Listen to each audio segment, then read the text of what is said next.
corriente. Hoy entonces, como todas las veces, quiero comenzar haciendo una pequeña introducción que nos ayude a mapearnos, que nos ayude a ubicarnos y sobre todo que nos aclare el matiz y el enfoque de lo que día a día vamos a comenzar o vamos ya a desarrollar. Ustedes saben entonces que esto es un programa, lo hemos querido bautizar de superaprendizaje y de supermemoria. Pero es muy importante también, a partir de hoy, comenzar a compartirles a ustedes de qué manera y de qué modo entendemos y vamos a partir de hoy a asumir el superaprendizaje. Es decir, cada autor o cada celebridad o cada atleta mental o cada especialista puede tener, digamos, su propia manera de gustar y sentir o de ver lo que es el superaprendizaje. En ese sentido, hoy que vamos a iniciar entonces este programa completo, lo primero que quiero hacer con ustedes es sentar lo que va a ser a partir de ahora el superaprendizaje tal cual nosotros lo vivimos y tal cual nosotros lo asumimos. Entonces, lo primero que quiero decirles a ustedes es que el superaprendizaje tal cual lo comenzamos a aprender y a entrenar a partir de hoy, tiene a partir de este momento un triple objetivo. Primero, ayudar a configurar la inteligencia generadora. Y ya vamos a ver qué es eso de la inteligencia generadora. Segundo gran objetivo del superaprendizaje, tal cual lo vamos a vivir y lo vamos a encarnar a lo largo de estas sesiones. Ayudar a configurar lo que a partir de hoy vamos a llamar la inteligencia ejecutiva. Y el tercer objetivo para completar este trípode es ayudar a configurar lo que a partir de hoy vamos a llamar también la inteligencia emocional. Entonces, el superaprendizaje, que es el curso al cual usted hoy decidió continuar conmigo bajo mi acompañamiento y bajo mi guía de entrenamiento, repito, tiene a partir de hoy un triple objetivo. Ayudar a configurar la inteligencia generadora, ayudar a configurar la inteligencia ejecutiva y ayudar a configurar la inteligencia emocional de cada uno de ustedes. Ahora, Elkin, ¿a qué vamos a llamar a partir de hoy esto de inteligencia generadora? ¿Qué es lo que a partir de hoy vamos a bautizar o vamos a llamar como inteligencia generadora? La inteligencia generadora a partir de hoy la vamos a llamar como aquella capacidad que puede ampliarse, que puede modificarse, que puede educarse y que puede entrenarse mediante la adquisición de hábitos adecuados que aumenten, que edifiquen, que configuren y que construyan nuestro capital y nuestra reserva cognitiva. Entonces, cuando hablamos de nuestra inteligencia generadora, estamos hablando principalmente de nuestra capacidad de aprender a retener a alta velocidad, con precisión y con perdurabilidad y de forma inteligente cualquier tipo de información. Cuando hablamos de nuestra inteligencia generadora, estamos hablando entonces de esa capacidad de grabar, de almacenar información, entendiendo la memoria como ese gran músculo que está dentro de nuestro cerebro y que nos permite realmente aprender. Somos memoria y somos lo que recordamos. Entonces, para que podamos generar, necesitamos de esa reserva cognitiva, de ese capital cognitivo, que no es otra cosa que la memoria, lo que nos proporciona la memoria. Creamos a partir de la memoria, generamos a partir de la memoria, resolvemos a partir de la memoria. Entonces, cuando hablamos de inteligencia generadora, estamos hablando entonces de esa capacidad, como la capacidad de la memoria, que puede ampliarse, que puede modificarse, que puede educarse y que puede entrenarse mediante la adquisición de hábitos adecuados que aumenten, que edifiquen, que configuren y que a partir de la semana pasada y sobre todo a partir de hoy nos ayude a construir nuestro capital y nuestra reserva cognitiva. Entonces ahí tenemos lo que a partir de hoy vamos a llamar y con lo que vamos a estar familiarizados es la inteligencia generadora. Además de la inteligencia generadora, también les voy a hablar de que este proceso de superaprendizaje a lo largo de estas sesiones también va a tener que desarrollar en nosotros lo que se llama la inteligencia emocional. Amigos y amigas, esto que yo les voy a decir a continuación, esto va a ser casi que un mantra a lo largo de todos los días.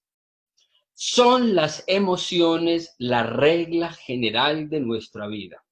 Si nosotros, amigos y amigas, no aprendemos a gestionar, a dirigir, a coordinar, a conocer, a invertir nuestras emociones, por más técnicas, por más métodos, por más procedimientos, nunca vamos a alcanzar a desarrollar nada y nos va a quedar muy difícil alcanzar un alto desempeño o alcanzar un alto rendimiento. Y no me refiero solamente a la capacidad de recordar o retener información o de aprender rápido, absolutamente todo. Es decir, las emociones son la regla general de nuestra vida. Podemos encontrar personas con muchos talentos, con muchas habilidades, con muchas destrezas, con infinidad de oportunidades, de medios, de recursos, las mejores circunstancias, los mejores lugares, las mejores compañías, las mejores oportunidades, pero son personas que nunca aprendieron ni a gestionar ni a manejar sus emociones y por eso no lograron trascender ni lograron hacer mayor cosa.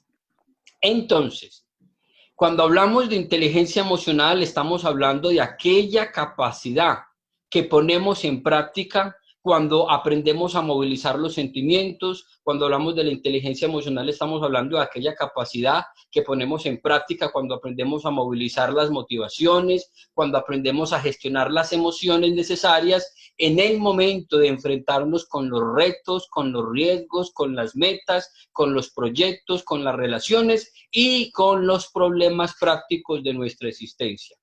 La inteligencia emocional se adquiere haciendo, escuchen muy bien, del discernimiento un hábito y un estilo de vida cotidiano.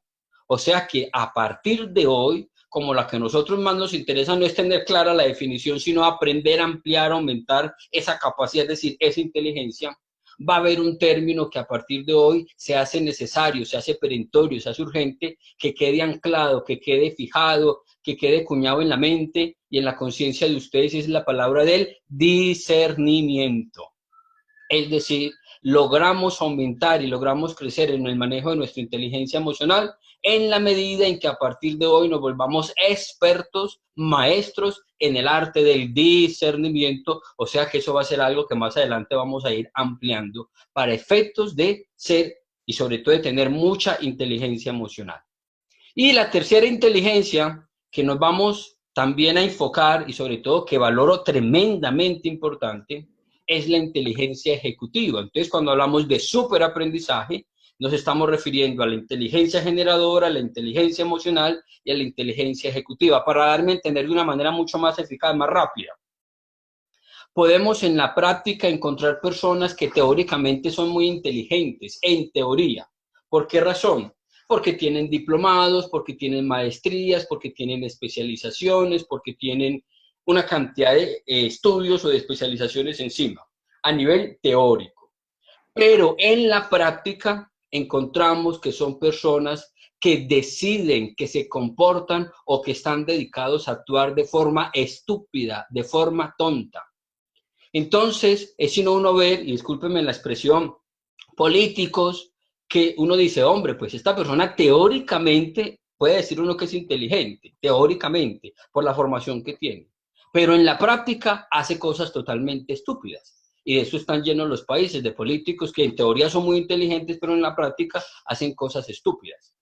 Cuando usted visita una cárcel, se encuentra con el preso, con la presa, después de usted hablar con la persona, hombre, que habla 4 idiomas, tiene maestrías, ha viajado por el mundo, y la primera pregunta es, ¿cómo es posible que una persona como usted, con ese nivel de formación, con ese nivel de conocimiento del mundo que tiene, con los idiomas que maneja, con las oportunidades que ha tenido de viajar, ¿por qué? Es decir, ¿usted por qué está pagando acá 25 años de prisión? O sea, eso no le queda a uno claro. Claro, son personas que en teoría tienen inteligencia teórica, pero que en la práctica están en la cárcel pagando 25 o 30 años de prisión porque en la práctica se dedicaron a hacer cosas tontas y estúpidas. Eso es lo que llamamos la inteligencia ejecutiva, es decir, la inteligencia de la acción. Cuando hablamos entonces de la inteligencia de la inteligencia ejecutiva, es lo que estamos diciendo, es nuestra inteligencia práctica, no es nuestra inteligencia teórica. O sea que lo que usted y yo debemos comenzar a aprender a desarrollar a partir de hoy es la inteligencia práctica. La función principal de la inteligencia ejecutiva, es decir, de la inteligencia práctica, no es conocer, sino dirigir muy bien nuestro comportamiento, es dirigir muy bien nuestras acciones, es dirigir muy bien nuestras funciones ejecutivas en el momento de enfrentarnos con los problemas prácticos, en el momento de aprender a elegir muy bien nuestras metas y sobre todo en el momento de aprender a dirigir, a condicionar, a configurar nuestros actos, nuestras operaciones, nuestras ejecuciones para ser capaz de alcanzarlas. La inteligencia ejecutiva, entonces, ¿qué integra? Integra información, integra sentimientos, integra motivaciones, integra criterios de selección. Quiero decirles que a mí me queda pues muy sorprendente cuando en las universidades, en las empresas, la gente se me queja de que tiene muchos problemas de memoria. Y eso pues prácticamente en el mundo hoy, toda la gente se queja de que tiene problemas de memoria. Pero a mí me ha llamado mucho la atención de que la gente no se queje de que le falta criterio. ¿Cómo así, hermano? Sí, es que es necesario aprender a tener criterio. Es decir, a la hora de usted actuar, a la hora de usted proceder, a la hora de usted tomar una elección, a la hora de usted tomar una decisión, si usted no tiene criterios de selección, entonces ¿sobre qué va a enfocarse usted? Vamos a aprender que los criterios de selección son como ese GPS, son esas bases, son esas columnas, son esos cimientos, son esas cepas que a partir de hoy tenemos que aprender a anclar y a incubar en nuestra mente, en nuestra formación y en nuestro aprendizaje, porque si no tenemos criterios de selección, nunca podremos desarrollar la inteligencia ejecutiva. ¿Qué es Elkin? Para que nos vayamos formando una idea, que esto lo vamos a seguir ampliando a lo largo de estas sesiones. ¿Qué es esto, Elkin, de criterios de selección? Vea, vamos a aprender de que existen cosas que en sí son buenas, pero también existen cosas que en sí son todavía mucho mejores. Entonces, a la hora de usted tener que elegir sobre algo, entonces, ¿usted qué va a elegir? ¿Lo que en sí es muy bueno o lo que en sí es todavía mucho mejor? Hombre, pues yo creo que personas inteligentes que están hoy en día aprendiendo conmigo lo que es el superaprendizaje, siempre deben estar enfocados y siempre nos tenemos que dirigir a las cosas que son no en sí muy buenas, sino a aquellas cosas que son todavía muchísimo mejores. Eso es tener criterios de selección. Hay cosas que a usted y a mí nos pueden gustar mucho, pero a lo mejor no nos convienen mucho. Hay cosas que son altamente convenientes para usted y para mí, pero que a lo mejor a usted no le gustan mucho. Entonces, ¿usted qué va a elegir? En lo que a usted más le gusta, desde los sentidos, desde lo que a usted le gusta, desde la parte sensitiva, o lo que a usted más le conviene. Mire, por ejemplo, ahora en tiempo de pandemia, le tengo fobia a las inyecciones. No puedo ver jeringas porque he tenido desde niño unas cosas espantosas con las inyecciones, con las ampolletas. Pero si en este momento yo voy donde el médico y el médico me dice, Elkin, tienes una infección que estás a pocas horas de que te dé una septicemia. Si en este momento, Elkin, usted no se aplica, escuchen bien, no una, sino 2 ampolletas de penicilina benzatílica, cada una 1.200.000, cada una en cada nalga, mijo, usted en menos de 24 horas es difunto. Entonces yo en ese momento, ¿qué criterio de selección voy a tener? Las cosas que a mí más me gustan, hombre, si me va a preguntar lo que a mí más me gusta, no me gustan las inyecciones. O usted va a elegir en las cosas que a usted más le convenga. Lo lógico en una persona inteligente es que en ese momento su criterio de selección sea siempre elegir no lo que más me guste, sino lo que más me convenga. Y en este momento esto es lo que más me conviene. Ay, es que eso a mí no me gusta. No, es que acá el criterio no es si a usted le gusta o no le gusta. Van a haber cosas que no nos gustan realizar, pero que son las más convenientes. Y hay cosas que son convenientes y que a usted no le pueden gustar mucho. Entonces, ¿cuál va a ser su criterio de selección? Entre las cosas en sí, muy superficiales, muy materialistas, o aquellas cosas que sean más bien del desarrollo humano y del ser, ¿cuál va a elegir usted? Aquellas que son meramente materialistas, superficiales, o aquellas que lo llevan realmente a cultivar el desarrollo humano y el crecimiento de su ser. Es decir, entre las cosas materiales y entre las cosas espirituales, ¿cuál va a elegir usted? Eso es lo que llamamos criterios de selección. Y más adelante vamos a ir ampliando todo esto. Entonces, la inteligencia ejecutiva incluye información, sentimientos, motivaciones, criterios de selección y escuchen muy bien, el hábito de la evaluación, el hábito de la revisión y el hábito del examen continuo. Es decir, imagínense que ustedes son deportistas, ustedes practican el básquet, entendiendo el básquet como el atletismo, es decir, como el ajedrez del atletismo, así es como entendemos el básquet. Si después de que usted juega su partido de básquet, usted no se sienta con su entrenador a evaluar, a revisar y a examinar, usted nunca va a alcanzar un alto desempeño a nivel de sus ejecuciones y a nivel de sus operaciones. A ver, por favor, yo quiero en este momento, Marcela, según el planteamiento de esta partida de básquet, según la manera como lo planteamos, ¿qué cosas cree usted que en esta partida de básquet usted hizo muy bien? Ah, bueno, profe, ah, bueno, entrenador. Yo creo que según el planteamiento, yo hice bien esto, esto, esto, esto y esto. Ah, entonces en eso es lo que nos vamos a enfocar en la próxima sesión de entrenamiento, porque eso hay que potencializarlo, porque lo estás haciendo muy bien. Y según el planteamiento, según la estrategia del juego, ¿qué cosas no crees que hiciste bien? Es decir, ¿en qué cosas crees que fallaste o que hubo algún tipo de omisión o que a lo mejor te faltó mejorar operativamente eso que tuviste que hacer o que tenías que hacer? Ah, bueno, yo creo que entonces fallé en esto, tuve tal omisión en esto y creo que omití esto y que a lo mejor por eso tuvimos ese resultado. Pues bueno, en la próxima sesión de entrenamiento en eso nos tenemos que enfocar porque sobre eso tenemos que crear un plan de mejoramiento continuo. Entonces podemos tener mucha pasión, podemos tener mucha motivación, podemos tener mucha inteligencia generadora, podemos tener mucha inteligencia emocional, pero si usted y yo no aprendemos a evaluarnos, no aprendemos a revisarnos, no aprendemos a examinarnos, es decir, si no tenemos claro cuáles son las luces de las cosas que estamos haciendo muy bien a nivel de nuestro aprendizaje, a nivel de nuestra memoria, a nivel de todos los aspectos de mi vida, y si no tenemos conciencia de las sombras, es decir, de aquellas cosas que no estoy haciendo bien y que necesito para mejorarlas, entonces nunca vamos a alcanzar a nivel de la inteligencia ejecutiva, que es la inteligencia práctica, a dirigir bien nuestras acciones, nuestras funciones ejecutivas, es decir, eso que usted tiene que hacer, la inteligencia de la acción. Entonces, esto es como nosotros a partir de hoy vamos a entender el súper aprendizaje. Por eso miren que ustedes van a recibir mucho más de lo que están esperando. ¿En qué sentido? Esto no solamente es un curso de inteligencia generadora en el sentido en que solamente vamos a aprender a entrenar, a desarrollar la memoria para grabar grandes volúmenes de información. Eso apenas es una parte importantísima del superaprendizaje. Pero si omitimos lo que es la inteligencia emocional y lo que es la inteligencia ejecutiva, entonces quedamos como truncados, quedamos como muecos. Y por eso entonces siempre la invitación ha sido a un curso de súper aprendizaje y un curso de súper memoria, para que vayamos entendiendo entonces cuáles van a ser los berenjenales y cuáles van a ser los caminos y cuáles van a ser entonces las rutas que vamos a comenzar a transitar a partir de hoy. Resumiendo entonces, entendemos el súper aprendizaje como la inteligencia generadora, como la inteligencia emocional y como la inteligencia ejecutiva. Y entonces siempre hemos dicho lo siguiente: el superaprendizaje es, en último término, la adquisición de hábitos. Escuchen muy bien. Es, en último término, la adquisición de hábitos.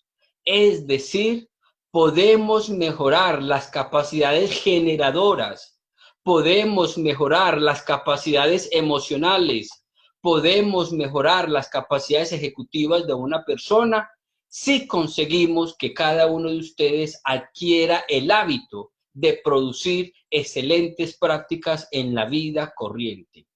Toda nuestra vida, en cuanto a su forma definida, no es más que un conjunto de hábitos.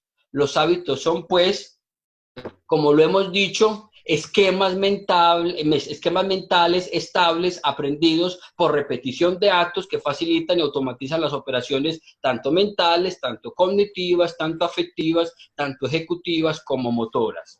Entonces, en resumen, a partir de hoy, usted y yo podemos potencializar nuestra memoria si a partir de hoy adquirimos y aprende usted a adquirir el hábito de entrenar y de ejercitar no solo su cerebro, sino su capacidad de memoria mediante la técnica de la mnemotecnia.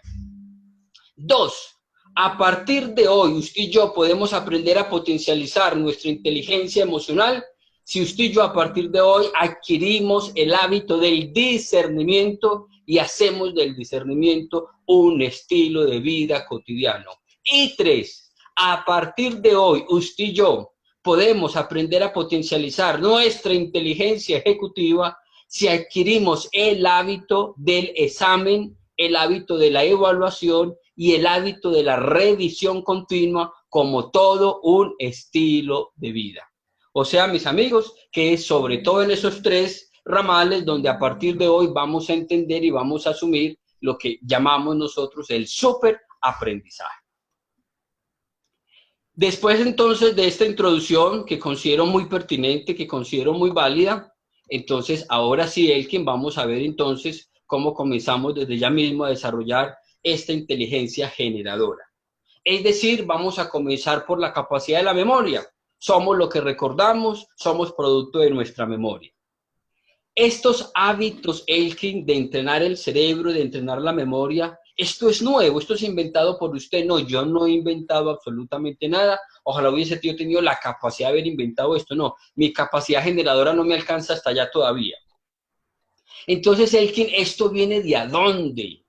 Siempre, y esto es muy importante que a ustedes les quede claro, las civilizaciones y los pueblos más avanzados han visto como algo fundamental y como algo definitivo desarrollar la inteligencia generadora, y para poder desarrollar esa inteligencia generadora, lo primero que se han puesto como meta potencializar es la capacidad de la memoria.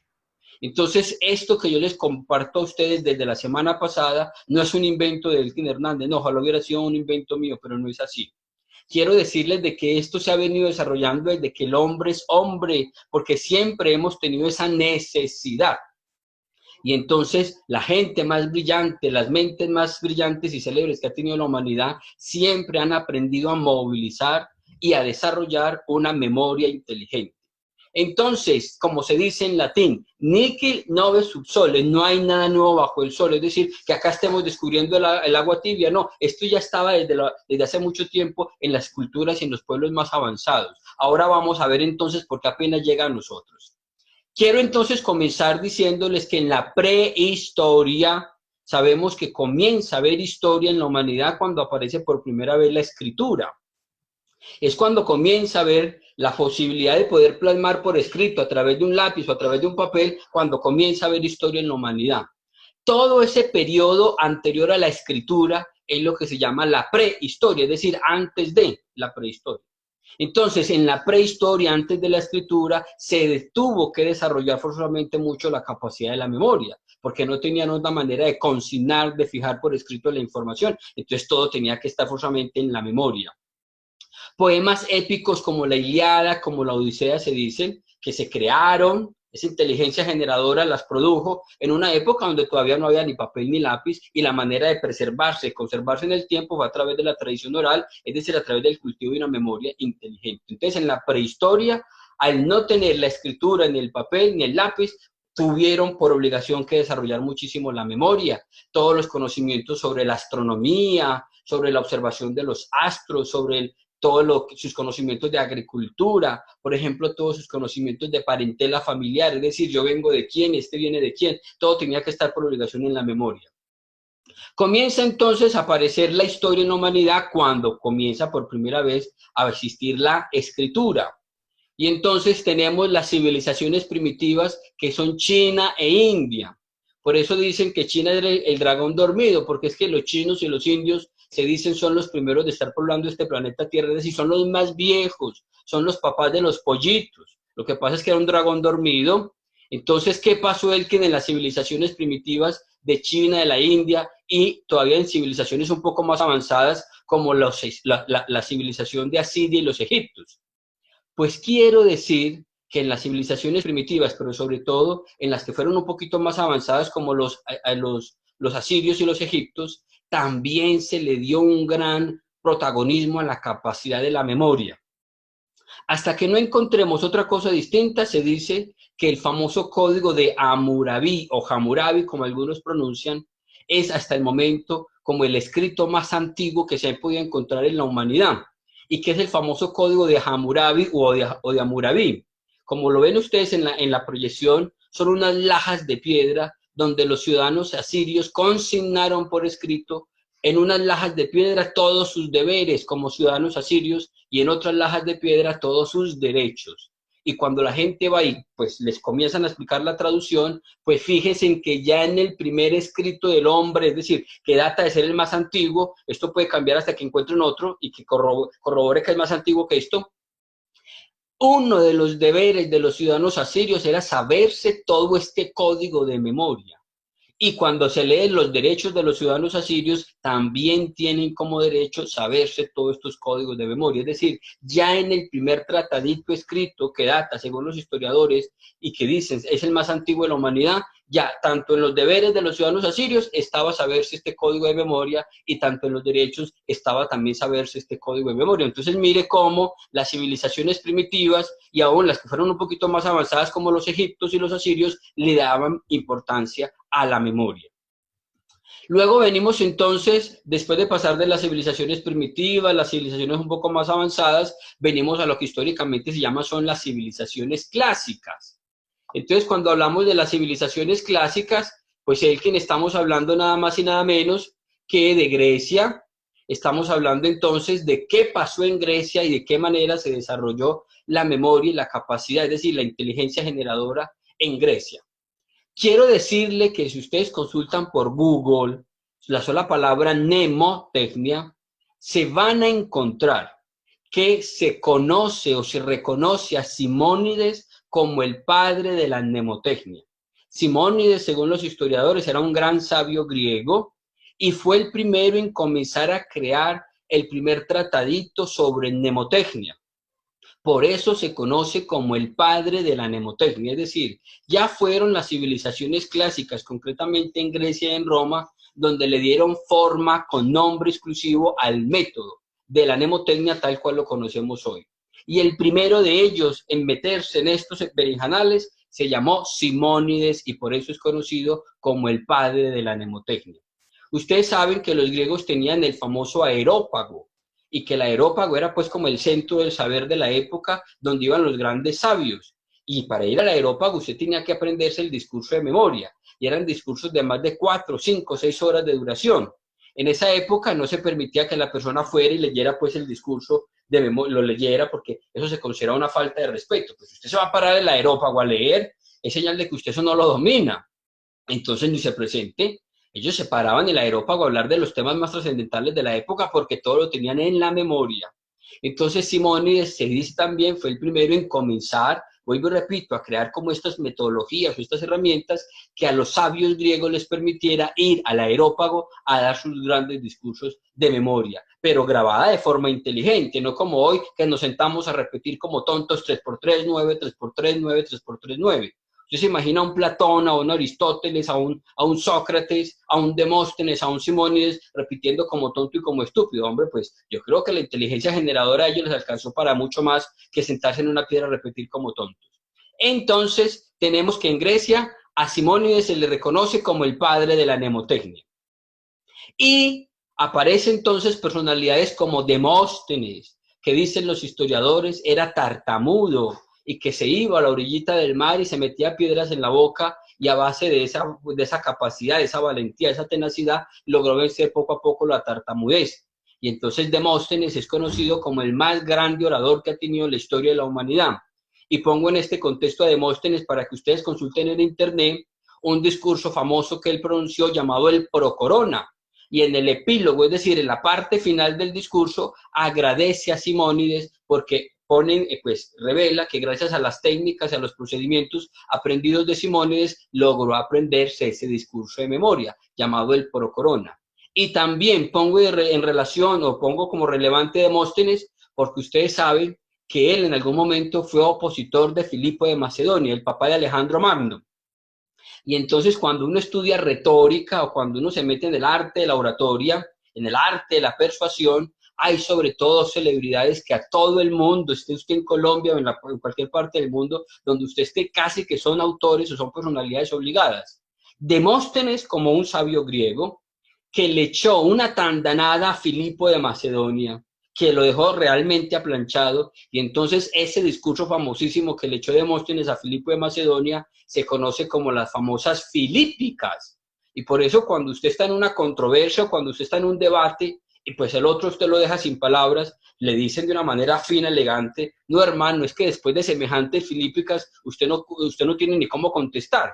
Entonces la filípica es cuando a usted le dan un argumento Cuando usted le hacen una exposición de una manera tal que a usted lo dejan ya sin palabras. Esto viene entonces del discurso que Demóstenes le echó al famoso Filipo de Macedonia, las famosas filípicas. Entonces, mire, pueden ustedes consultar este discurso del Procorona, donde él, repito, en el epílogo, en la parte final, agradece a Simónides por el discurso, por las técnicas que le facilitó para aprenderse este discurso. Luego venimos entonces a considerar un poco la historia de los romanos, también como parte de las civilizaciones clásicas. Y los romanos, saben ustedes, cogieron todo el legado de los griegos. Y ya en Roma aparecen ya, según muchos historiadores, personajes con nombre propio, enfocados y especializados en unas áreas específicas. El primer personaje se llama Cicerón. Y dicen los historiadores del superaprendizaje que se le agradece a Cicerón el primer tratadito topográfico, es decir, el primer escrito, el primer folleto escrito sobre cómo ampliar la capacidad de la memoria a través de los palacios mentales o a través del código topográfico, se le reconoce a Cicerón.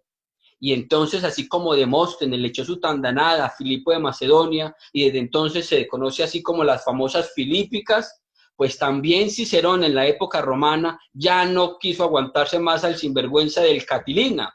Y por eso está la famosa obra de arte donde está Catilina recostado en una columna y Cicerón dándole su tandanada. Y a partir de allí entonces se conoce el discurso de Cicerón hacia Catilina como las famosas catilinarias. De manera tal que cuando usted está en una controversia y el otro lo deja mudo, entonces le dicen, le echaron unas catilinarias que usted no tuvo ni cómo responder a ellas. Pues para que lo sepamos entender en qué contexto.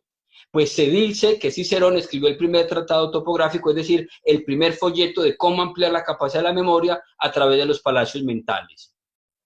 Tenemos también en Roma el caso de Lucio Cipión.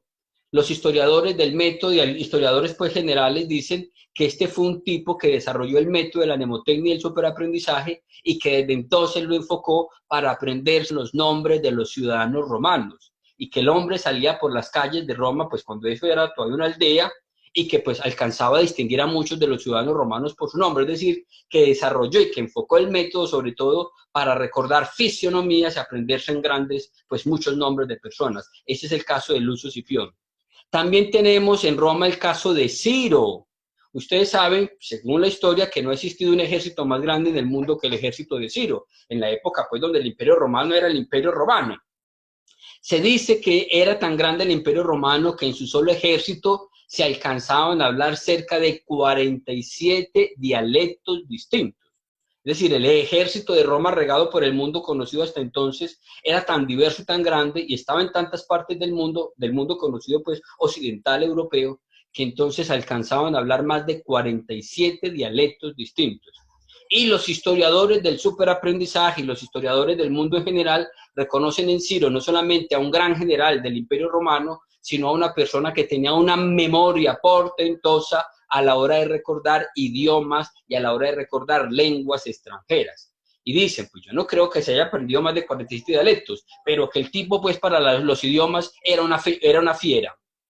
Y además de Ciro y de Lucio Cipión, tenemos pues a otro gran personaje que es el famoso Séneca. Séneca, además de ser un gran filósofo, además de ser un gran orador, además de ser un gran político romano, también era un experto en el superaprendizaje y en los métodos de la mnemotecnia y la supermemoria. Y el hombre entonces en sus ratos libres, solamente como para distraerse y distraer a los demás, hacía ejercicios demostrativos en los cuales se aprendía más de 2000 palabras con haberlas oído una sola vez.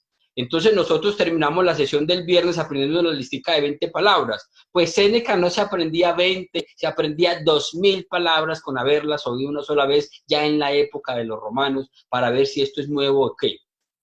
Esto pues en el caso de los griegos y en el caso de los romanos. Luego viene lo que ustedes saben, vino lo que se llamó pues la Edad Media, más de 10 o casi 11 siglos, donde para muchos historiadores el conocimiento se estancó. La ciencia entró como en una especie de decadencia y entonces la gente que se dedicaba al conocimiento, al cociente intelectual, lo tenía que hacer como una ciencia oculta porque era tan feroz la mentalidad de la época que se partía de la premisa de que lo único esencial era la salvación y que para usted salvarse usted no tenía que aprender ni que saber mucho, aunque usted tuviera pues muchos votos de piedad, de misericordia, con eso era más que suficiente. Entonces, imagínese usted la humanidad en Occidente por más de 10 siglos pensando que, pues, que el estudio, que el aprendizaje no era tan necesario, que pues, lo más importante era la salvación del alma y que para eso pues aprender no era tan necesario. Entonces, por eso la gente que se dedicaba al conocimiento, pues lo asociaban como a ciencias ocultas, y por eso los historiadores dicen que en esta época, entonces, el conocimiento, la ciencia entró en decadencia. Pero, curiosamente, el superaprendizaje y la mnemotecnia no, porque el conocimiento quedó administrado por los monjes en las abadías. Y entonces se volvió de moda una carrera, un arte, una técnica de la época, que eran los amanuenses o que eran los famosos escribas. Eran las personas que se dedicaban con la ayuda de estos métodos a aprenderse en libros completos de memoria, y la gente entonces les encargaba y les pagaba dinero para que se los transcribiera a mano. Entonces, gracias a los monjes que se quedaban internados en las abadías y en los monasterios y que tenían como profesión o como arte ser amanuenses o escribas, entonces ellos siguieron continuando estos métodos aprendidos del legado de los griegos y los romanos, y de esa manera se lograban defender económicamente durante los periodos de la Edad Media. Entonces, gracias a ellos, logró de una manera pues muy oculta y que todavía no muy pública a la gente, se continuó conservando los métodos de la mnemotecnia y del superaprendizaje. Quiero decirle que con relación al método que yo les estoy compartiendo a ustedes, este fenómeno es muy importante para que entiendan el soporte, el por qué. Sabemos por historia que hubo en Occidente lo que llamó la invasión de los bárbaros, y que se entiende la invasión de los bárbaros como, vamos a imaginarnos, como una cantidad de tribus que llegaron al continente europeo y que pues se asentaron en ese continente, y que eran bárbaros porque pues no eran conocidos en el mundo civilizado que se conocía entonces, venían pues de otras latitudes, de otros lugares, y se le llamaban bárbaros. Entonces, cada uno de estos pueblos o cada una de estas tribus que se asentaron en Europa y que llegaron pues como a invadir Europa, trajo consigo su lengua propia. Entonces, para que ustedes se formen una idea, la tribu o el pueblo de los ítalos, ¿qué idioma trajeron? Pues el italiano. La tribu de los galos, ¿qué idioma trajeron? Pues el francés. La tribu de los germanos, ¿qué idioma trajeron? Pues el alemán. La tribu de los anglosajones, ¿qué idioma trajeron? Pues el inglés. La tribu de los iberos, ¿qué idioma trajeron? Pues el español. La tribu de los lusitanos, ¿qué idioma trajeron? Pues el portugués. Y entonces ya a partir de allí viene lo que se conoce como las lenguas romances. El 500, ¿usted por qué pone esto en contexto? ¿Por qué razón? Porque hasta en la época de los griegos, de los romanos y en los largos siglos de la Edad Media, todos estos métodos se desarrollaron, se cultivaron bajo la mentalidad del latín y del griego. Es decir, los idiomas oficiales en esa época eran el griego y el latín. Y al venir entonces, después de la invasión de los bárbaros, las lenguas romances, entonces, como dice, hubo un gran desarrollo del superaprendizaje, porque digamos que cada tribu, que cada pueblo en su propio idioma comenzó y continuó cultivando estos procedimientos, estos métodos. Pero al finalizar hubo una gran complicación, porque cada uno en su idioma propio logró construir, logró crear una metodología, y entonces cuál de todas es la que vamos a, es la mejor, o a cuál de todas le vamos a hacer caso. Entonces al final eso terminó trayendo una gran complicación. Quiero decirles algo que se me escapaba, que también valor importante. En la Edad Media se suprimieron, se cancelaron los Juegos Olímpicos que fueron inventados por los griegos. Y en la Edad Media se reemplazaron los Juegos Olímpicos por lo que se conoce son los torneos reales. Y entonces quiero decirles que hubo 3 categorías. La ecuestre, eso que usted ve que 2 jinetes se encuentran y que se traspasan pues una jabalina el uno al otro, era una categoría de un torneo propio de la Edad Media. La otra categoría era el ajedrez, y desde entonces, desde la Edad Media, ya el ajedrez comenzó a ser un juego ciencia y no un juego de niños. Y escuchen bien, la tercera categoría era la memoria. Esos torneos de memoria, esos campeonatos de memoria que vemos hoy en día en España, en Alemania, en Las Vegas, en Estados Unidos, en Asia, en Shanghái, en Dubái, no son propiamente de la época moderna, sino que eso tiene su origen en la Edad Media. En la Edad Media, grandes memoristas se desafiaban con grandes memoristas, y desde la Edad Media es que comenzaron a existir los torneos de memoria. Dicen que en esa época, pues, así es como uno lo encuentra en los libros de historia, pero pues ahí me queda como muy difícil entender y comprender y aceptar eso, porque no creo que pues eso sea posible, pero así es como dice. Que en esa época, así como cuando usted va a competir en cualquier torneo, usted tiene que tener como mínimo una marca, una marca mínima para poder participar. Pues dicen que en esa época la marca mínima era saberse toda la Biblia de memoria. Es decir, que para usted poder participar en los torneos de memoria en la Edad Media, la marca mínima solo para poder tener derecho y participar era saberse toda la Biblia de memoria. Así dicen los historiadores, eso se lo encuentra uno en libros de historia. Pero que eso sea real, pues yo no creo que pues si tuvieran que aprender toda la Biblia de memoria, bueno, pero así es como dice. Quiero para finalizar decir que era pues lo que le estaba compartiendo acerca de los torneos reales, y dicen los libros que sobre todo Suabia, Sajón y Lombardía fueron los pueblos o las poblaciones que en esa época más florecimiento y sobre todo más atletas mentales y más expertos en el superaprendizaje y en el manejo de la mnemotecnia lograron tener, porque pues fueron de Suabia, Sajón y Lombardía donde más torneos reales de memoria ganaban. Para finalizar esta historia del superaprendizaje, para que entendamos de dónde vienen esos hábitos, qué personalidades cultivaron esos hábitos y qué importancia han tenido esos hábitos a lo largo de la historia de la humanidad, y sobre todo que ustedes caigan en la cuenta de que esto siempre ha estado y sobre todo dentro de la clase de los élites, es decir, esto no ha sido pues como de personas vulgares o de personas ahí insignificantes, sino que esto siempre ha estado anclado y ha hecho parte de las élites. Quiero decir que finalmente hubo un hecho que marcó el desarrollo del superaprendizaje y fue la imprenta en el 1454. En el 1454, cuando aparece la imprenta, es como cuando apareció para nosotros el Internet, cuando apareció Google. Es decir, la democratización del conocimiento. La imprenta permitió que todo se pudiera plasmar a través de folletines, que se pudiera multicopiar a gran escala y de esa manera que la gente tuviera acceso a la información. Eso se logró por medio de la imprenta.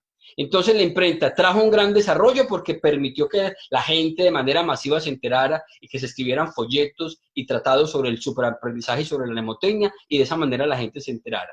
Pero a la vez trajo un gran retroceso porque también dicen los historiadores en esa época, como en la actual, generó pereza intelectual. Entonces ya la gente, al saber que todo lo podían tener a través de la imprenta, ya dejaban muchos de lado los métodos de la mnemotecnia y el superaprendizaje, porque ya sentían de que no era necesario aprenderse los libros de memoria, o lo que tenían que aprender grandes volúmenes de información de memoria, porque ya con la imprenta ya lo tenían resuelto, así como nos ocurre hoy en día, que la gente cree que ya por el hecho de tener Google o Internet, que ya no es necesario entonces desarrollar sus capacidades humanas. Entonces, lo que sí hay que reconocer a partir del 1454 es que ya se crearon tratados y se crearon escritos sobre el superaprendizaje y sobre la mnemotecnia, que ya comenzaron pues a ser mucho más populares, a divulgarse, y que eso ya pues comenzó a democratizarse para todas las personas, al punto que les quiero compartir, amigos y amigas, que en la Universidad Sorbona de París, en el siglo XVI, estos métodos de la mnemotecnia y del superaprendizaje ya hacían parte de lo que ellos llamaban la Ratium Studiorum, es decir, el plan de estudios.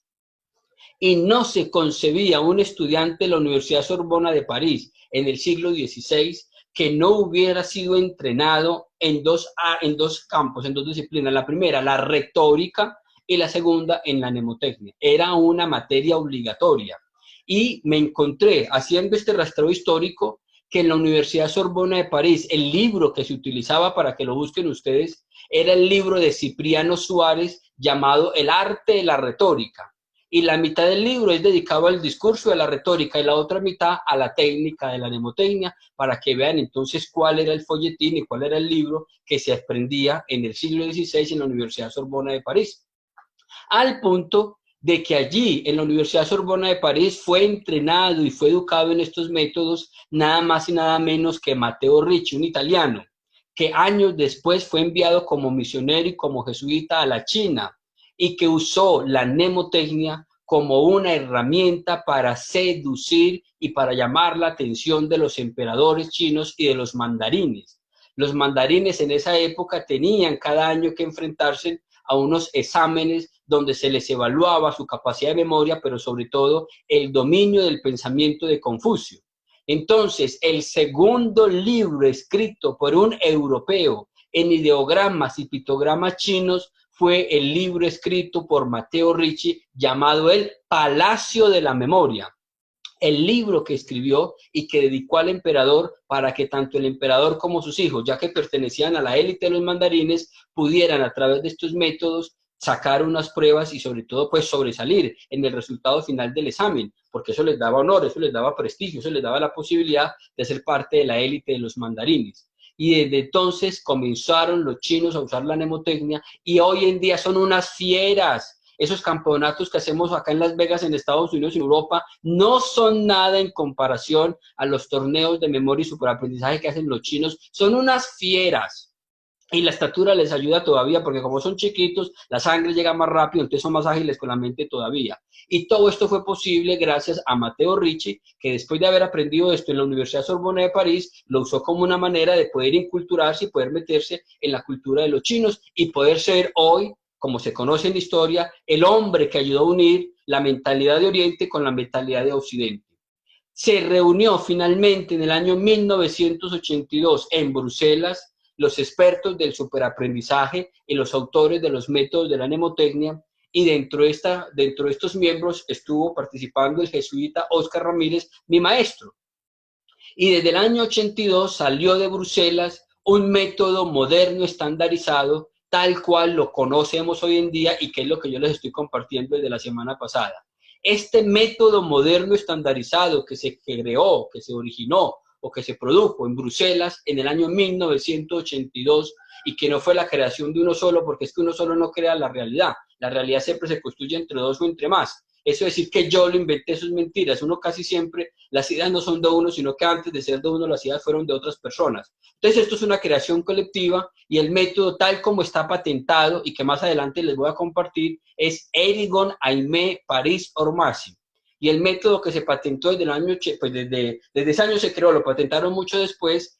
Erigon Aimé Paris Ormasi no es otra cosa que la inicial de las personas que más aportes significativos hicieron y que más contribuyeron en la creación del método tal cual lo conocemos, tal cual lo promovemos, tal cual lo impulsamos en este momento. Erigon, más adelante vamos a ver, Henry Loren, vamos a ver, por ejemplo, a Ormasi, Óscar Ramírez Mogollón, de la Societat de Jesús, es decir, de la Compañía de Jesús.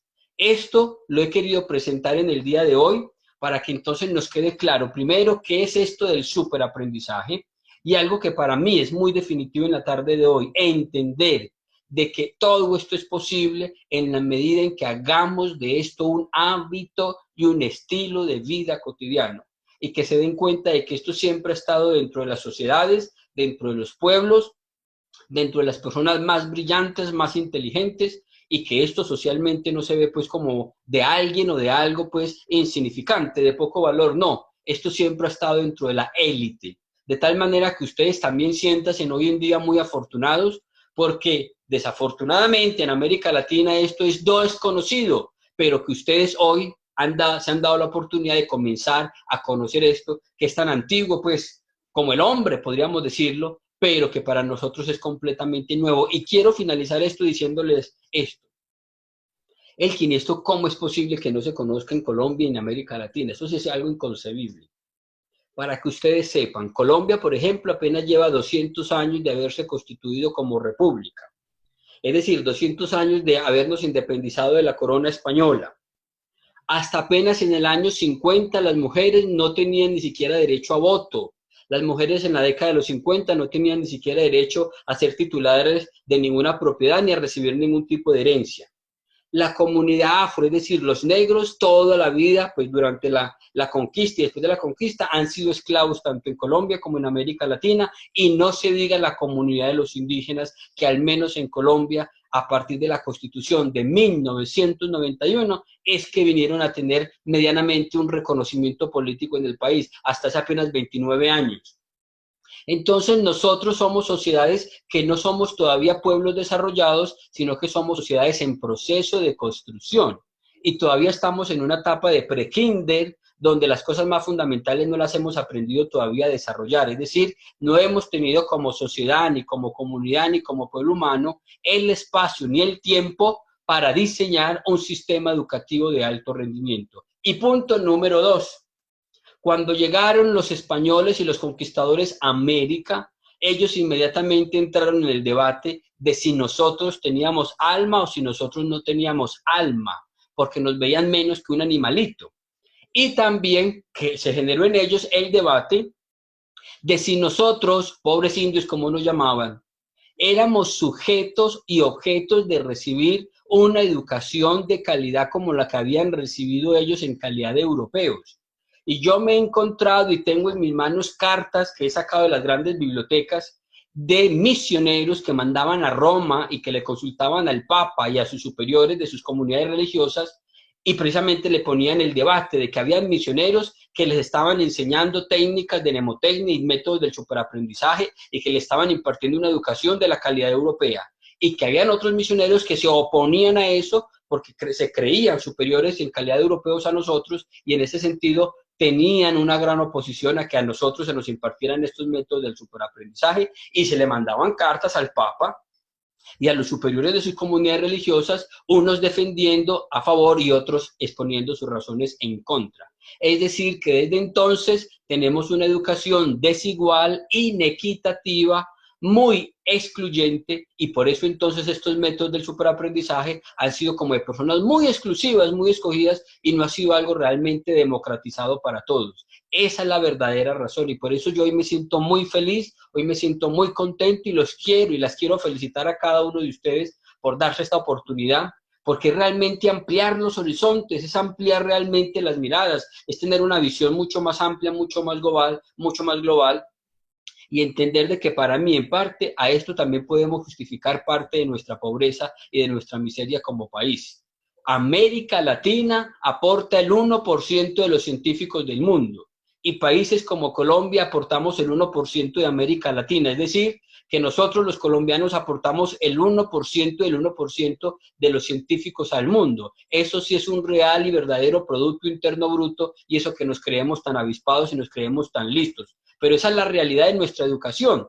Entonces, por eso parte de mi misión, y por eso creo que tengo que dedicarme a esto de por vida, es ayudar por medio de todos estos métodos a liberar el potencial, a que nosotros los latinoamericanos como que venzamos esos filtros mentales, creemos que siempre nos hace falta como 5 para el centavo, que somos malos, que somos brutos, que somos cerrados, que somos trancados, y a ver entonces cómo comenzamos de manera pues todavía muy incipiente a tener un sistema educativo de alto rendimiento.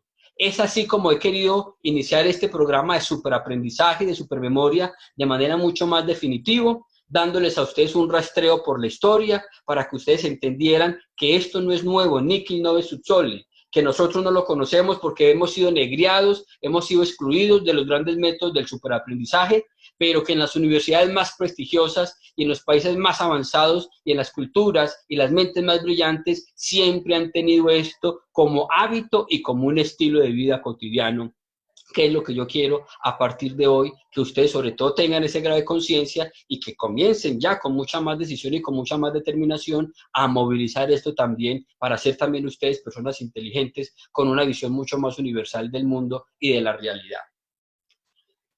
Termino así entonces esta primera parte y paso rápidamente a parte número 2. Vamos por favor esa libreta, ese cuaderno que hemos solicitado, a abrirlo en la página número 14. Y en la página 14 vamos a poner capítulo 2. Página 14, capítulo 2. Elkin. La semana pasada nos quedó claro que la primera fase, la primera etapa de este programa es lo que llamamos la correspondencia de valores, ya eso lo tenemos claro. Pero que la segunda fase, la segunda etapa de este programa de superaprendizaje va a tener que estar centrada y enfocada en lo que llamamos son los códigos. Entonces yo les decía a ustedes, vamos a tener que movilizar 4 grandes códigos. El primero de todos, que es el código de palabras, que será una lista completa de 100 palabras. Y el segundo código, que es el código B, que es el código topográfico, que será una lista de sitios, de lugares. Era lo que los griegos y los romanos, y lo que Cicerón llamaba un tratado topográfico. Entonces, hoy también vamos a iniciar o vamos a completar ese capítulo 2 en la página 14, movilizando a partir de hoy un segundo código, que es el que vamos a llamar el código topográfico. Entonces, en la página 14 ponemos capítulo 2, códigos B, tal como está el título topográfico, y entre paréntesis vamos a poner 50. Cuando hablamos del código fonético, estamos hablando de una lista de palabras. En total, ¿cuántas? 100. Y cuando hablamos de un código topográfico, estamos hablando de una lista de sitios, de lugares. En el código de palabras, en la lista de 100 palabras, como carpeta artificial, como gaveta mental, vamos a aprender a retener ideas, conceptos, pensamientos, resúmenes de un libro, de una exposición, de un parcial, de una conferencia, de un discurso.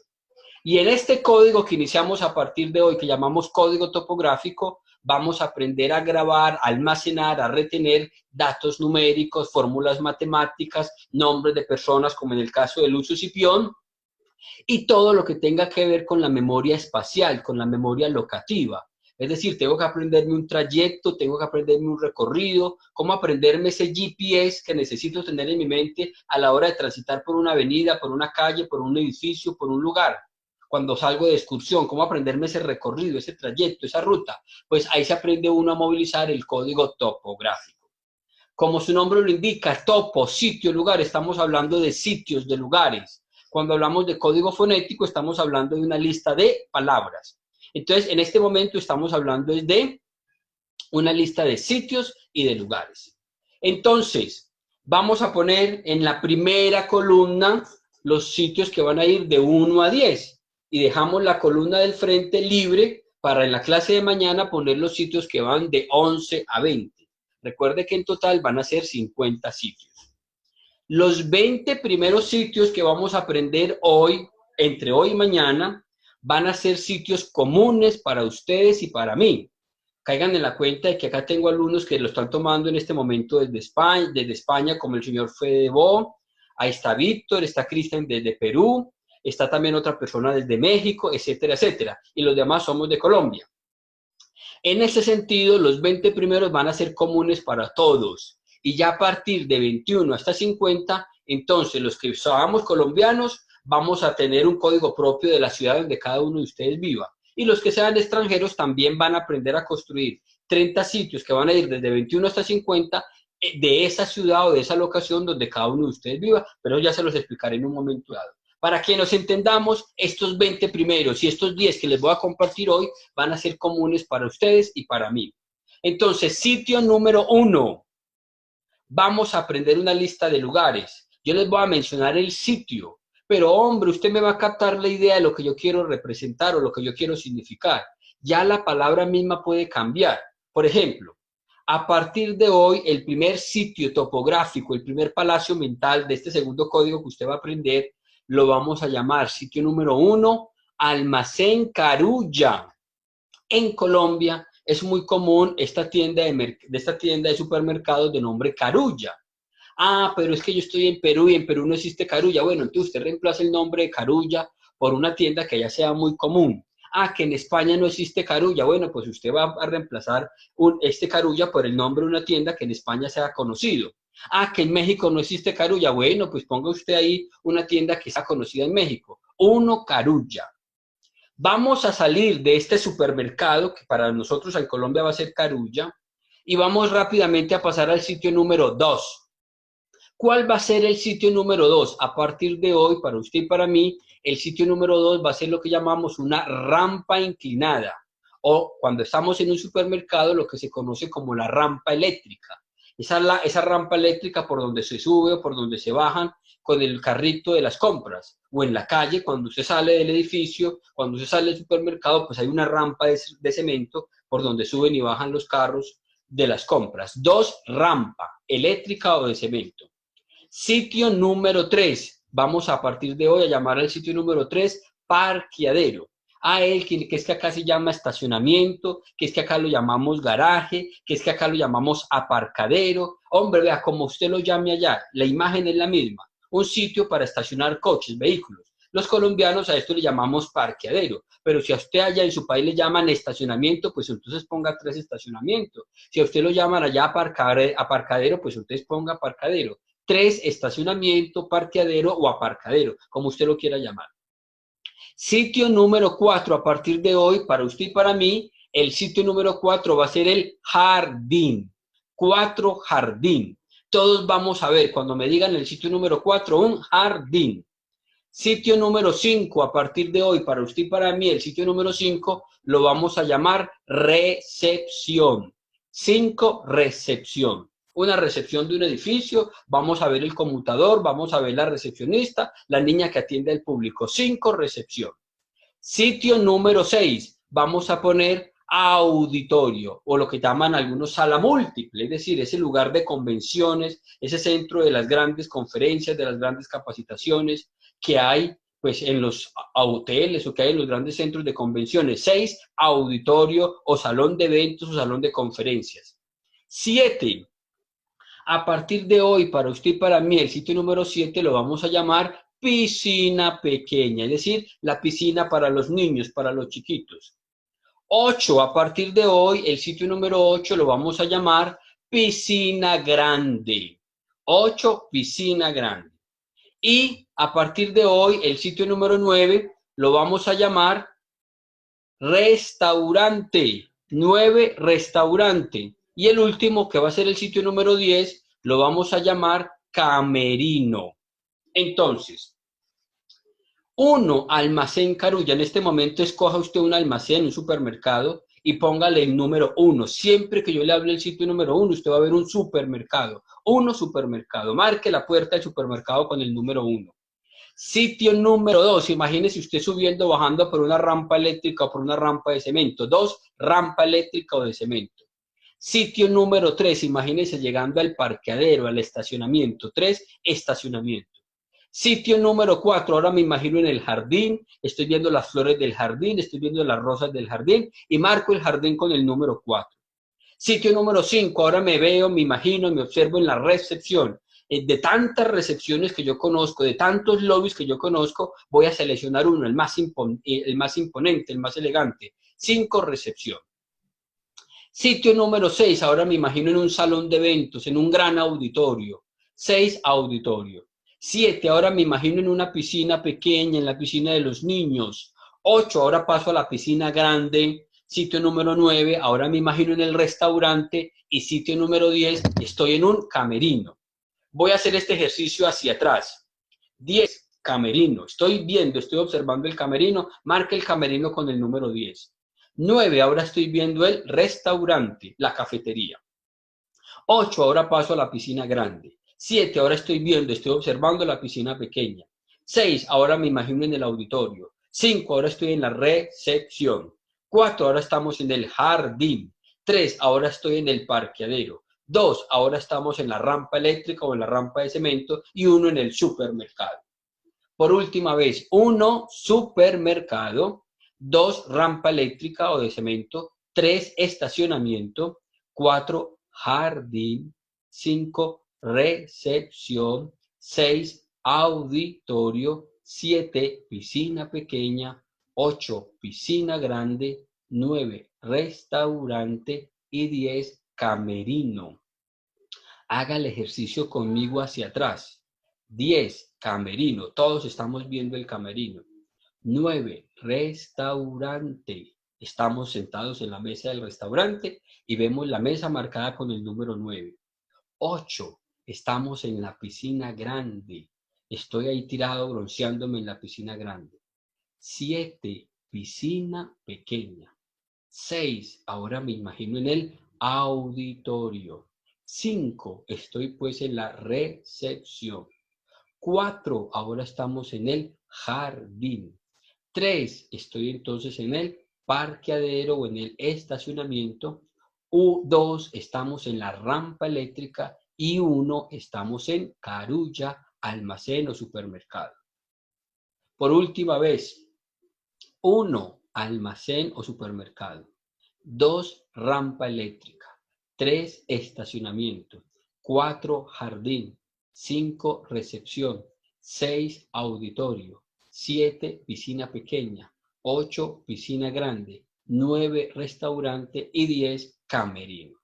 Ahí tenemos pues, amigos y amigas, el segundo código que aprendemos a movilizar a partir de hoy y que entonces mañana les tomaré la lección de estos 10 primeros sitios. Recuerde que hay que ver la imagen y que ya prontamente vamos a ver esto para qué sirve, cómo se come y cómo se utiliza a la hora de aprender a recordar datos numéricos, fórmulas matemáticas, nombres de personas, rutas, trayectos, etcétera, etcétera.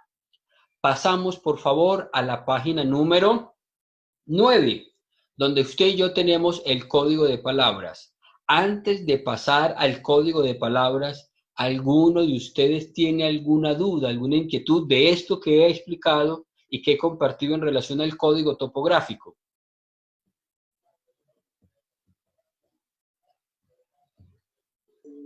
No, profe, yo creo que está suficientemente claro. Muy bien. No, quiero decirles que no es por echarme flores, pero desde pequeño, como desde los 12 años, tuve precisamente una persona que me enseñó y que pude aprender bastante pedagogía de esa persona. Y lo que a la gente me dice a mí es el que una persona que no le entienda a usted es porque ya tiene serios problemas. Porque digamos, en lo que usted más se esfuerza es eso, que muchas veces puede ser muy complicado, muy difícil de explicar, sea en psicología, en filosofía, en economía, en este caso en superaprendizaje o en mnemotecnia. Hombre, se te valora el esfuerzo de que tratas de que la gente como que lo capte y lo asimile bajo un lenguaje y una explicación sencilla. Muy bien, gracias. Les pregunto, ¿en este momento ustedes están viendo también la pantalla? Sí. Sí. Muy bien. Pasamos entonces a la página 9 y en este momento estamos en la página 9 con el capítulo número 1, que es lo que llamamos el código de palabras.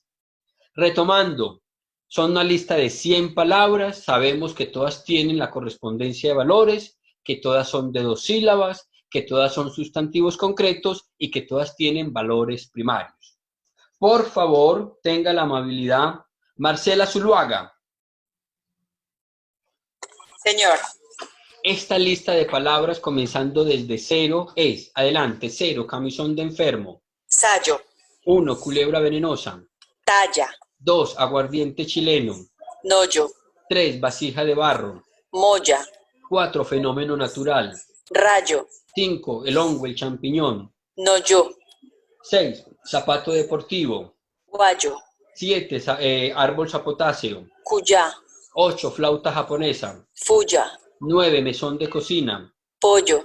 10, corazón de la mazorca. Tusa. 11, el explosivo. Tote. 12, la bañera. Tina. 13, el fascículo de la enciclopedia. Tomo. 14, donde metemos los juguetes. Tarro. 15, lo que cargamos en la espalda. Tula. 16, la capa de graduación. Toga.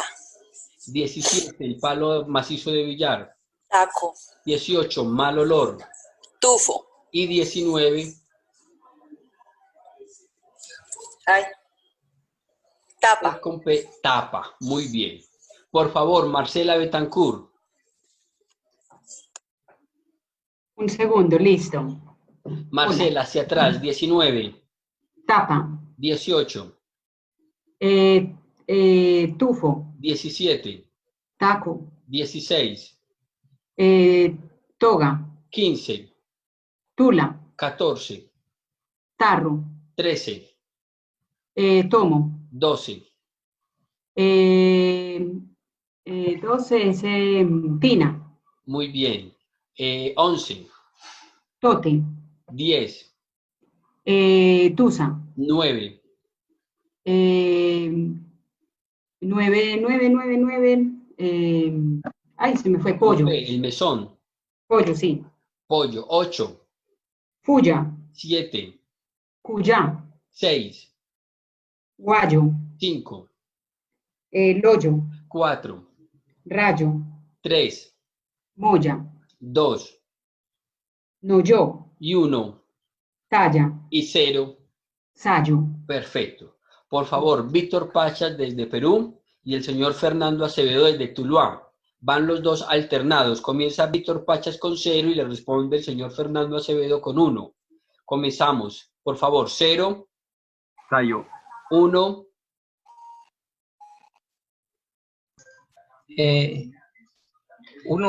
Uno talla. Muy bien. 2, No yo. 3, Moya. 4, Rayo. 5, Loyo. 6, Guayo. 7, Cuyá. 8, Puya. 9, Pollo. 10, Tusa. 11, Tote. 12, Tina. 13, Tomo. 14, Tarro. 15, Tula. 16, Toga. 17, Taco. 18, Tufo. 19. Tapa. Muy bien. Por favor, el señor Gerardo Rodríguez y la señora Claudia Betancourt. Listo. Claudia, vamos hacia atrás. Comienzas tú con 19 y te contesta el señor Gerardo con 18. Comenzamos, Claudia. 19, Tapa. 18, Tufo. 17, Taco. 16, Toga. 15, Tula. 14, Tarro. 13, Tomo. 12, Tina. 11, Tote. 10, Tusa. 9, Pollo. 8, Fuya. 7, Cuyá. 6, Guayo. 5, Loyo. 4, Rayo. 3, Mollo. ¿Cómo es? Ay, no. Moya, sí, Moya, sí, sí. 2, Noyo. 1 Calla. y 0. Sayo. Muy bien. Por favor, Laura Machado y Camila Pinzón. Comienza Laura con 0 y le responde Camila Pinzón con 1. Laura, comenzamos. 0. Sayo. 1, Saya. 2, No yo. 2 no yo, muy bien. 3, Moya. Moya. 4, Gallo. 5, Layo. Loyo. Loyo, muy bien. 6, Guayo. Guayo, perfecto. 7, Puya. Cuya, el árbol. 8, Puya. Fuya. 9, Pollo. muy bien. 10, Tusa. Tusa, perfecto. 11, Tote. Tote, muy bien. 12, Tomo. Tomo. 12 con N, Ina. 13, Tomo. Tomo. 14, Tarro. Tarro. Durito, por favor. 14, Arro. Tarro, muy bien. Durito para que escuchemos todos. 15, Tula. Tula. 16, Toga. 17, Taco. muy bien. 18, Tufo. Tufo. 19, Tapa. Tapa, muy bien. Pasamos entonces a la página siguiente y comenzamos ya mismo a ver las decenas que van de 20 a 29. Les pregunto, si las palabras que vamos a ver hoy van de 20 a 29, quiere decir que todas las palabras deben por obligación comenzar por la letra, es decir, todas van a comenzar por 2, 2, 2, 2, 2, 2, porque van de 20 a 29. En ese sentido, entonces, todas las palabras de hoy deberán comenzar forzosamente ¿por qué letra? N. Por la N, así como todas comenzaron 19, 1 hasta 19, comenzaron todas por T, entonces las de hoy, todas por obligación, deben comenzar por la letra N, que es el valor primario del 2.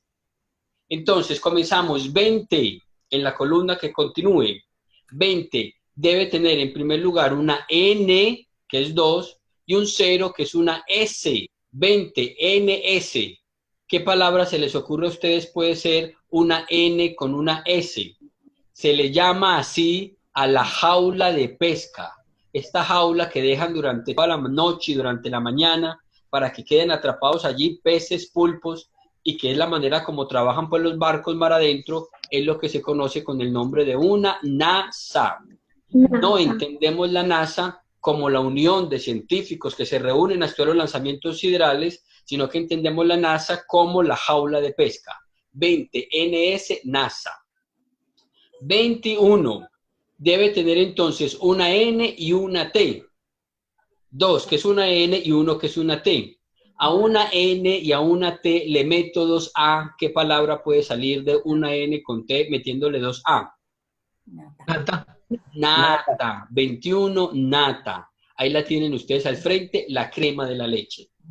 22. Si es 22, debe tener un 2, que es una N, y debe tener otro 2, que es otra N. ¿Qué palabra se les ocurre a ustedes? Puede ser 22. NN. Nene. Nene, miren, ahí lo tienen al frente, nene. Recuerde que antes del concepto siempre nos fijamos en la imagen, pensamos en imágenes. 23, debe tener un 2, que es una N, y debe tener un 3, que es una M. ¿Cómo le llamamos a la brea espesa que sirve para impermeabilizar? Cuando se está haciendo una calle, una avenida, una carretera, antes de echarle la última capa de cemento, hay que echarle, como lo ven en la imagen, una brea negra para que eso impermeabilice. O cuando hacemos las casas, las edificaciones, los edificios, a las azoteas, a las terrazas, hay que echarles este líquido negro para que con el agua y el sol no se filtre la humedad. ¿Cómo se llama entonces esta brea? Que debe tener 2, que es una M, 3, que es una M. Neme. Neme, muy bien. La brea espesa, 23, neme. 24, debe tener un 2, que es una N, y debe tener un 4, que es una R. Ojo pues, que esta palabrita es muy especial. Esto lo inventaron los árabes en el sur de España, mientras Occidente y Europa estaban metidos en lo que se llamaba la Edad Media. En el sur de España hubo lo que se llamó el Califato de Córdoba. Y el Califato de Córdoba no fue otra cosa distinta que un gran pico de la civilización, porque durante todos estos siglos vivieron sin problemas, sin pelear, sin nada de estas cosas, tanto árabes, tanto judíos como católicos. Y entonces los árabes en el Califato de Córdoba inventaron la famosa rueda hidráulica de madera que, como muestra una imagen, servía en ese momento para generar energía, y que ya hoy modernamente la hemos transformado en la rueda mecánica que hay en las grandes capitales del mundo para que los turistas puedan apreciar desde la altura la ciudad. ¿Cómo se llama esta rueda hidráulica de madera para generar energía? O modernamente, ¿cómo se le llama a esta misma rueda ya mecánica para ver la ciudad en las grandes capitales? Noria. Noria, muy bien. 24, Noria. Entonces en Colombia le llamamos a la rueda Chicago, eso se llama Noria. De hecho, en España, en el sur de España, hay una población que se llama Noria porque fue allí donde se inventó esta rueda hidráulica. 25, debe tener un 2, que es una N, y debe tener un 5, que es una L. ¿Cómo se le llama a un helecho grande? 25, NL. ¿Cómo se le llama a un helecho grande? Miren ustedes, nolí. Sabemos que en botánica existe, pues, según la taxonomía que hay en botánica, pues muchas especies de plantas, mucha familia de plantas. Entonces, este nolí es una especie de helecho, un helecho grande, parece casi que una palmera, un nolí, helecho. 26, debe tener un 2, que es una N, y debe tener un 6, que es una G. ¿Cómo se llama este microbio que se incrustaba antiguamente, sobre todo en el campo, en las zonas más rurales, en las uñas tanto de las manos como de los pies, y que genera una piquiña tal que hasta que no tumba la uña no queda contento? ¿Cómo se llama este microbio? Nigua. Nigua, muy bien. 26, nigua, el microbio. 27 tiene entonces un 2, que es una N, y un 7, que es una KQ. Hombre, pues todos tenemos 27. ¿Qué será? ¿Todos tenemos qué? Nuca. Nuca, muy bien. 28 debe tener entonces un 2, que es una N, y un 8, que es una F. Esta palabra sale con mucha frecuencia en el crucigrama del periódico o del diario El Espectador en Colombia, porque es uno de los 10 diamantes más finos que puede haber sobre la faz de la Tierra. Cuando en África se encuentran un diamante de estos, ya salen de pobres automáticamente. ¿Cómo se llama este diamante que está dentro del ranking de los 10 más caros que pueden haber en el mundo? NF, se le da el nombre de Naife. 28, NF, Naife, diamante fino. 29, N con P. ¿Cómo será N con P? ¿Qué será 29? Si el anterior fue Naife, 29, ¿qué será? Naipe. Naipe, mire qué fácil. Entonces, 20, N con S, NASA, la jaula de pesca. 21, N con T, nata, la crema de la leche. 22, N con N, nené. 23, N con M, neme, la brea espesa. 24, N con R, noria, la rueda mecánica o la rueda hidráulica para generar energía. 25, N con L, nolí, el helecho, la palmera grande. 26, N con G, nigua, el microbio. 27, N con K, mire qué fácil, nuca. 28, N con F, naife, diamante fino. 29, N con P, naipe, hacia atrás. 29, N con P, naipe. 28, N con F, naife, el diamante. 27, N con K, nuca. 26, N con G, nigua. 25, N con L, el helecho, nolí. 24, N con R, noria, la rueda. 23, N con M, pues neme, la brea. 22, N con N, pues el nené. 21, N con T, pues nata. Y 20, N con S, pues NASA, la crema de la leche, la jaula de pesca, perdón. Por favor, Juan Camilo.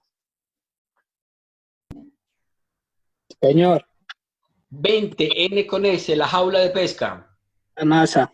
21, N con T. La nata. 22, N con N. N. 23, N con M, la brea. N con M, neme. 24, N con R, la rueda. Noria. 25, N con L, el helecho. La palmera es nele.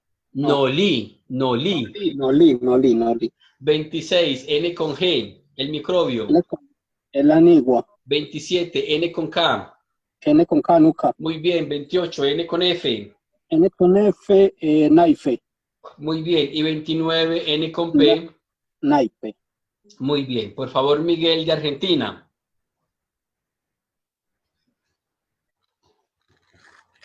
Hola, ahí está, hola. Muy bien, Miguel. Por favor, Miguel, ¿cómo va a ser entonces el saludito tuyo y de todos mañana al dar ya no estas 20, sino estas 30 palabras sumando las 10 de hoy? Recuerde que la recomendación es no sentarse como loros, no, escribirlas. Mientras más las escriba, mejor. Y por eso soy claro en poner la imagen para que cuando usted vea la imagen, automáticamente le ponga color, le ponga movimiento, tamaño, apliquemos todo lo que es la sinestesia y las reglas de la visualización, o de lo contrario, no estamos haciendo nada. Estamos diciendo que acá hay que llevar esto y convertir esto en un hábito, en un estilo de vida cotidiano. Entonces lo que hay que hacer con las palabras cada día que yo lo doy es precisamente lo que hemos aprendido, ponerles color, ponerles movimiento, ponerles tamaño, ponerles sonido, olfato, gusto, sabor. Esa es la manera de llevar esto a la práctica, de hacer de esto un hábito, para irlo aprendiendo cada vez mejor. Entonces, mientras más palabras decimos, Miguel, que más mundo. Dígame pues, mijo, ¿cuántas palabras conoce usted para decirle cuánto mundo conoce también? Esta lista de 30 palabras desde cero es 0, Sayo. 1, Talla. 2, No yo. 3, Moya. 4, Rayo. 5, Loyo. 6, Guayo. 7, Cuya. 8, Puyá. 9, Pocho. 10, Tusa. 11, Tote. 12, Tina. 13, Tomo. 14, Tarro. 15, Tula. 16, Toga. 17, Taco. 18, Tufo. 19, Tapa. 20, Nasa. 21, Nata. 22, Nené. 23, Neme. 24, Noria. 25, Nolí. 26, Nigua. 27, Nuca. 28, Naife. 29. Naipe. Ahí está el saludito para mañana. Así es como lo vamos a tener que decir todos mañana. La velocidad y la rapidez la vamos adquiriendo con el tiempo. Muy bien, Miguel, muchas gracias. Entonces ya saben pues que para mañana es la NASA, la nata, el nené, y unir siempre esta decena con las anteriores que llevemos aprendidas. Vamos a finalizar este encuentro de hoy y lo voy a hacer así durante todos estos días en el capítulo de la página 33, que llamamos el capítulo de las frases célebres. Recuerdan ustedes que el viernes finalizamos también ese ciclo de 5 sesiones de la semana pasada con la frase célebre, que es la primera de todas, que llamamos: ojalá olvides mi pena, tú, mi feliz amigo grande, pues espero gozar. Y decíamos que otra de las tácticas, aunque esto no se llame mnemotecnia, pero que es otro método complementario a la mnemotecnia, y que en algunos momentos nos puede facilitar el aprendizaje de cosas que de otra manera serían un poco complicadas, entonces son los acrósticos, son las frases célebres. Pues hoy les quiero compartir otro modelo de frase o otro modelo de acróstico para que poco a poco nos vayamos familiarizando con esta manera también creativa e ingeniosa de aprender. La frase célebre de hoy dice así: mi viejo tío murió jineteando sobre un necio potro peludo. Mi viejo tío murió jineteando sobre un necio potro peludo. Y a través de esta frase, hoy, en cuestión de segundos, usted que está ahí sentado aprendiendo esta tarde conmigo, va a aprender de una manera ultra rápida y casi que de manera memorable, post-morte, los planetas del sistema solar tal cual los tenemos al frente. ¿Por qué? Porque la inicial de cada palabra me transmite en clave uno de los planetas del sistema solar según su distancia al Sol. Comenzamos. Mi, pues ¿cuál será esa M? Mi, pues Mercurio, el primero de todos, el más cercano al Sol. Viejo, V, pues Venus. Tío, pues Tierra. Murió, pues Marte. Jineteando, pues Júpiter. Sobre, pues Saturno. Urano. Necio, Neptuno. Potro, Plutón. Y el último de todos, peludo, Poseidón. Pues para muchos Poseidón es un planeta nuevo. Ustedes saben que recientemente han descubierto nuevos planetas del sistema solar. Entonces, pues los astrónomos y los expertos en astrofísica tienen a estos planetas unas claves numéricas y con letras. Pero para el común de la gente han querido conservar la tradición de ponerles nombres de los planetas, nombres de los dioses griegos. Entonces, a uno de los últimos, porque han descubierto varios, le quisieron poner Poseidón. Entonces, ahí tienen ustedes, a través de una frase o de un acróstico, otra manera ingeniosa de aprender. Y esto lo quiero hacer al finalizar la sesión como una manera como de despejar, como de cambiar de práctica. Vamos a aprender trucos de magia, vamos a aprender cálculo matemático, vamos a aprender cosas así, bien curiosas, que nos despierten la curiosidad, que nos despierten la fantasía, que nos despierten la creatividad. Entonces yo les he dicho que esto nos va a servir hasta para hacer sancocho, como decimos los colombianos. Mi viejo tío murió jineteando sobre un necio potro peludo. Ahí tenemos pues en clave los planetas del sistema solar. Repito: mi, Mercurio; viejo, Venus; tío, Tierra; murió, Marte; jineteando, Júpiter; sobre Saturno, Urano; necio, Neptuno; potro, Plutón; peludo, Poseidón. Para finalizar, recuerde, es una palabra, una frase que, eso le deja a uno una reflexión muy grande. Recuerde. Los hábitos, amigos y amigas, son la clave del superaprendizaje. Y recuerden ustedes, se adquieren por entrenamiento. A partir de hoy, nuestra misión y mi misión especialmente con cada uno de ustedes que ha querido creer en este programa de superaprendizaje, y que han querido creer y confiar en su servidor como entrenador y como acompañante durante este proceso, es lograr que cada uno de ustedes haga de estos métodos de la mnemotecnia y del superaprendizaje, que nos van a permitir liberar, recuerden ustedes, la inteligencia generadora, la inteligencia emocional y la inteligencia ejecutiva, es logrando que usted haga de estas técnicas, de estos métodos, de estas tácticas, un hábito y un estilo de vida cotidiano. Esto solo es posible por medio del entrenamiento continuo que hagamos durante cada sesión y que usted también haga durante 20-30 minutos como mínimo en su casa.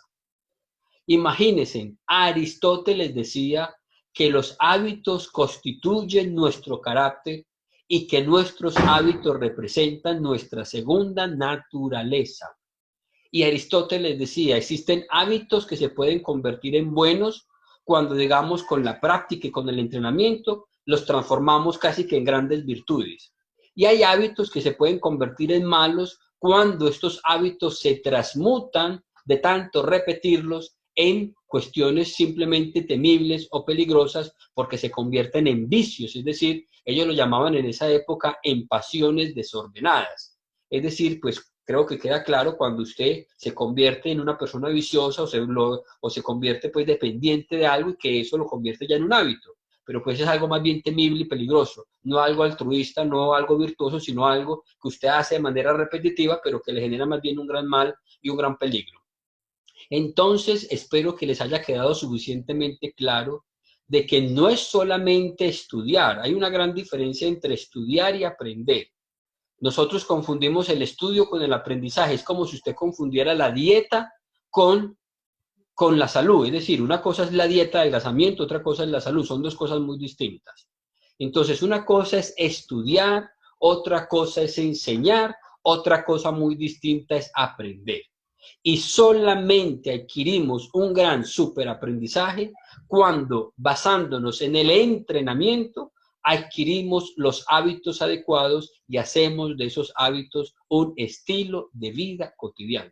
Es ahí cuando adquirimos el superaprendizaje. Lo demás es estudiar, lo demás es enseñar, pero eso no significa que lo logremos aprender, son dos cosas muy distintas. Solo lo logramos aprender, repito, cuando los hábitos los constituimos como realmente nuestro estilo de vida cotidiano.